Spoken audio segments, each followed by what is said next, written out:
প্রতি বছরের মতো এবারও বগুড়া সারিয়াকান্দিতে বিনা চাষে ব্যাপক হারে সরিষার আবাদ হয়েছে। অসময়ে পতিত জমিতে বাড়তি এ ফসল ঘরে তুলতে প্রস্তুত কৃষক। ফলন ভালো হয় এবং বাজারে ভালো দাম থাকায় হাসি ফুটেছে কৃষকদের মুখে। বগুড়া সারিয়াকান্দি প্রতিনিধি শাহাদাত জামানের পাঠানো তথ্যচিত্রে আরো জানাচ্ছেন আপনার মাহি।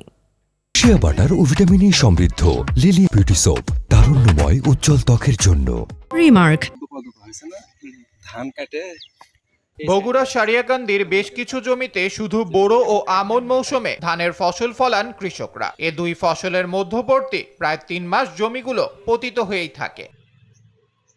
তবে গত কয়েক বছর ধরেই এসব জমি পতিত না রেখে সরিষার আবাদ করছেন কৃষকরা। এতে বাড়তি ফসল ঘরে তোলার পাশাপাশি বেশ লাভবানও হচ্ছেন তারা। বাজারে প্রতি মণ সরিষা ৩,৮০০ থেকে ৪,০০০ টাকায় বিক্রি হচ্ছে।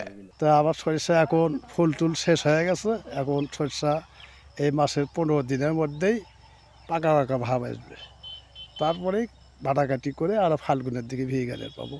ধান কাটার পর আমাদের জমিটা পড়ে থাকে, পড়ে থাকার পর আমরা এই শস্যটা করে অন্তর আমাদের এই লাভটা আসে, বহু লাভ আসে আল্লাহর রহমতে। তবে এই সরিষা চাষের লক্ষ্যমাত্রা পুরোপুরি পূরণ হয়নি বলে জানান এই কৃষি কর্মকর্তা। এবছর আমাদের সরিষার লক্ষ্যমাত্রা ছিল 35, কিন্তু আমাদের অর্জন হয়েছে 3350 হেক্টর জমিতে। লক্ষ্যমাত্রা অর্জনের একটা কারণ হচ্ছে ওই সময় একটু যখন সরিষার বীজটা জমিতে বপন করবে তখন বৃষ্টি ছিল। বৃষ্টির কারণে আমাদের কিছুটা জমিতে লক্ষ্যমাত্রা অর্জন হয়নি। এ ধরনের চাষে আগামীতেও কৃষি বিভাগ পাশে থাকবে বলে আশা করছেন কৃষকরা। আবরার মাহি, RTV।